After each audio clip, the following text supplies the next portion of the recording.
Expectations and desires aren't requirements. The question on the table, should I burn the bridge? Okay, the parties involved are Cookie. No apology is necessary. Your position was that I allowed something personal to trump the bigger issue, and so you clearly don't know me. So feel how you feel and just forget it. Pritch.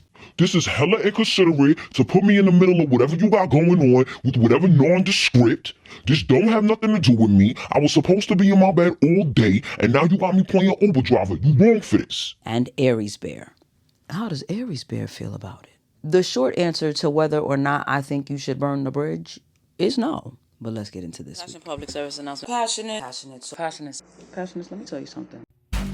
So what is this Passion PSA podcast? Who am I? Well, they call me Passion, short for passion, no last necessary. Why is there no last name necessary? Because the first name says it all. I am Passion and all that embodies. What do I do here? I give you the life coaching that you know you need, but don't enroll yourself in. When did I start? Actually, 2017. I'd leave a PSA on my Instagram regarding something I'd observed, and now we've evolved to this. Why do I do it? Why not? If even one person is able to take away one thing that changes their life, someone else's life, or changes the world for the better, then I've done what I was charged to do. So come on in, sit and listen for a while. There's something here for everyone at the Passion PSA podcast. I know y'all probably would have liked some face today, but no.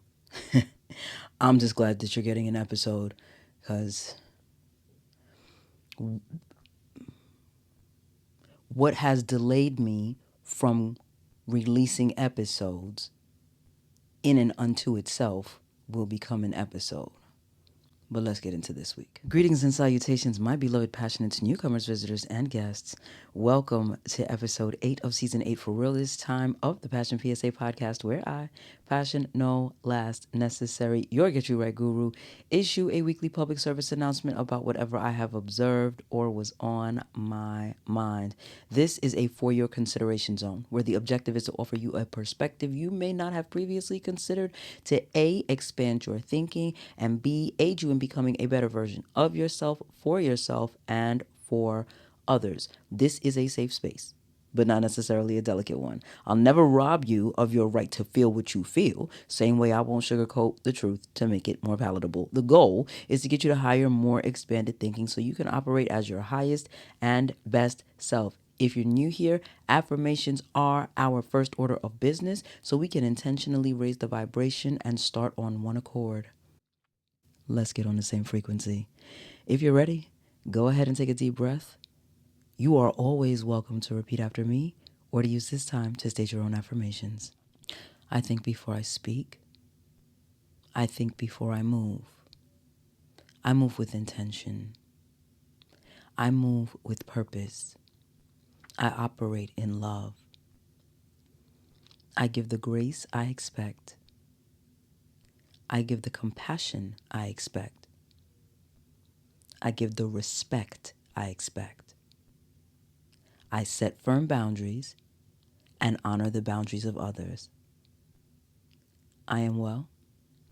It is well. All is well. Well is all.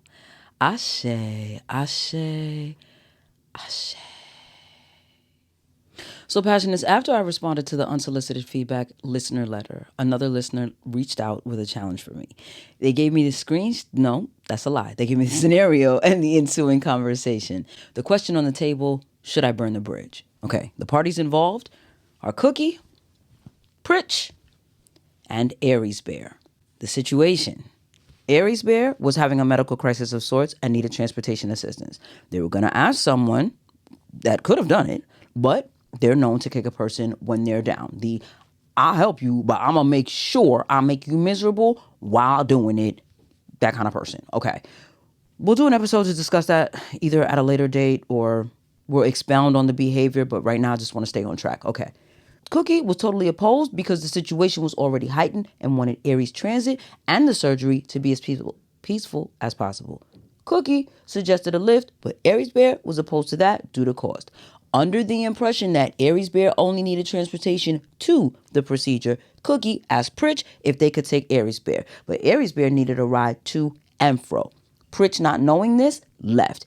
Aries Bear comes out of the procedure to find himself alone with no way home and is in hysterics.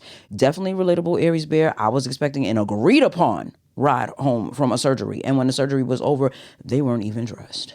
I ended up walking most of the way home. Another story for another episode, which will include judgment. In any event, point is, Aries Bear is frantic. Cookie sends Aries Bear money for a lift, but Aries Bear is uncomfortable with that. So ultimately, Pritch picks Aries Bear back up. I'm assuming there's conversation that's had throughout this experience, and it doesn't rub Cookie right. Cookie takes a beat. Y'all clap for Cookie for going into their self-help tool bag, taking a beat, honoring the pause, choosing response over reaction. Clap for it.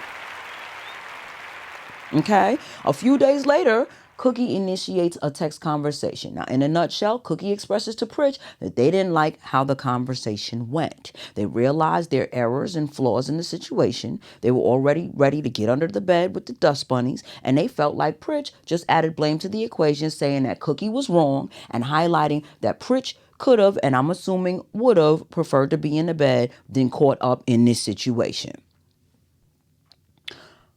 Pritch, on the other hand, felt like Cookie diminished Pritch's frustration, saying that it was more than just staying in, noting that it was a significant distance in both directions, and that the assistance did not just compromise Pritch, but someone else, because the vehicle used was a loaner, and this was because of whatever thing Cookie and Aries Bear had going on with the other ride option. So Pritch's questions were, why bring it up again?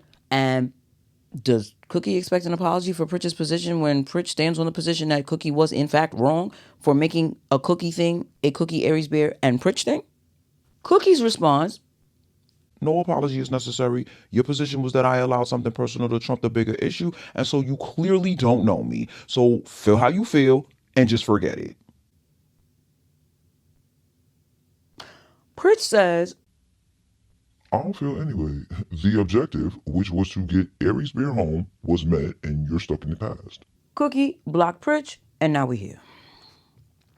Now, of course, I paraphrased a little because, I didn't have express consent to post the screenshots, but that's the long and the short of it. And Cookie, the short answer to whether or not I think you should burn the bridge is no.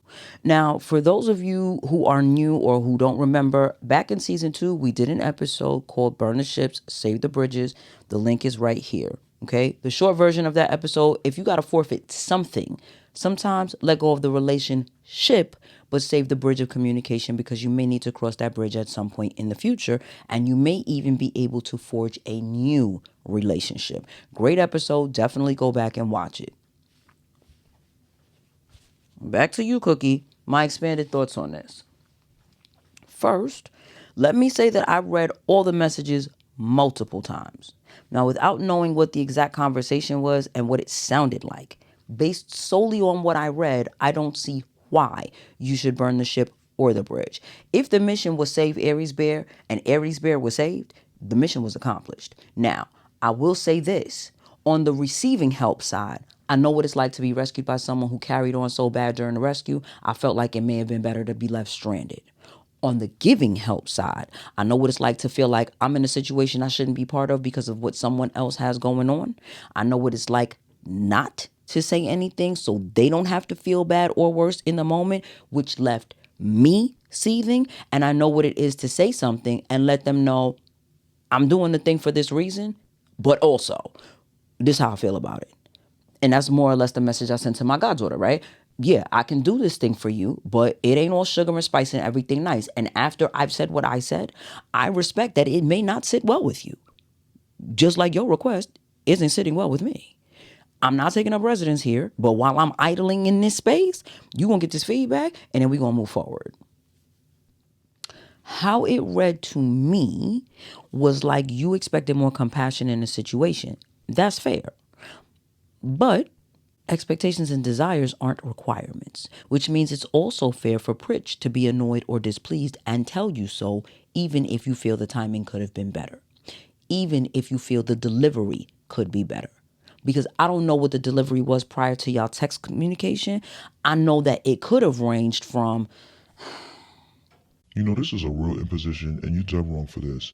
to, This is hella inconsiderate to put me in the middle of whatever you got going on with whatever nondescript. This don't have nothing to do with me. I was supposed to be in my bed all day, and now you got me playing Uber driver. You wrong for this. Neither will make you feel good in the moment, which qualifies you not appreciating how you were handled, but then there are other things to consider. Is Pritch generally a reliable, respectful friend? If you take issue with how Pritch handles you often, and this was the straw that broke the camel's back, cancel Pritch. If this was a bigger than usual disagreement, but it's not the standard, then canceling Pritch seems more like injured pride than a real issue. There are a few more things to consider, right? Was Pritch disrespectful or direct? A lot of people confuse the two, especially when their feelings are hurt. We talked at length about what kind of job I have and what kind of calls I receive, right? Some people feel like I'm rude because I don't coddle. You called for information. You received clear, accurate, and concise information. This is an emergency line, not a hotline. I'm not trying up the phone so that you can repeat non-essential information, and this isn't a social call. So while pleasantries are nice, let's get to it so your need and the needs of everyone else can be met. Direct, not rude. If Pritch is always like this and it always bothers you, but you never said anything until now, that's a different conversation. Is necessary to differentiate, because if Pritch is a straight shooter and doesn't intend malice and also doesn't intend to make any adjustments, then yes, let it go, because y'all are going to run into this in the future. Did Pritch know why they were the only other option? If yes, Pritch could have felt like, I get why you don't prefer that option, but I don't prefer to be in this situation at all. If no, then it's possible Pritch knew the situation was heightened but didn't know the severity. And as much as it might make Pritch seem like the bad guy because you were in a position of need, people's experiences shape their perspectives and their responses. I recently dealt with someone who said they were in a situation of need, and while I could empathize with the immediate circumstances, the surrounding circumstances changed my position from, let me see if I can help, to, so what you gonna do? Too many times finding yourself as one or multiple somebody's only person I can call can make your sympathy levels decrease, especially if they can't lean on you the same way. Again, I don't know y'all relationship, so this is purely speculative. Despite the fact that you didn't like how the situation was handled, Pritch did, in fact, come through in the clutch, yes?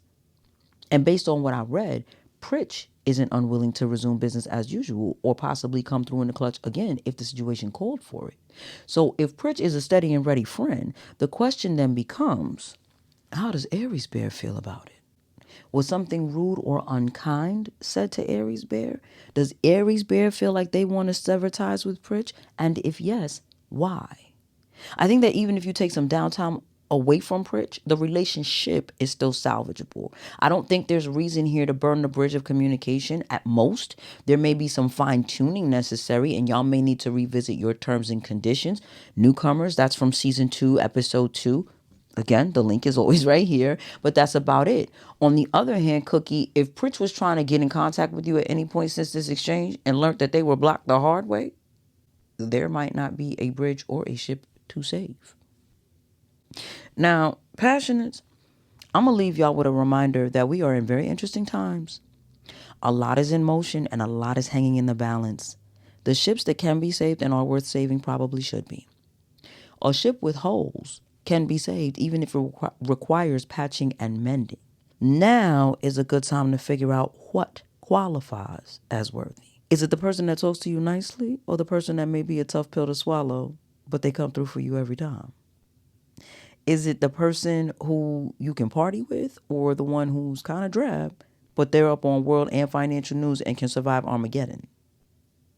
There's a place for everybody, but a place for everyone doesn't always mean room for everyone. I said something.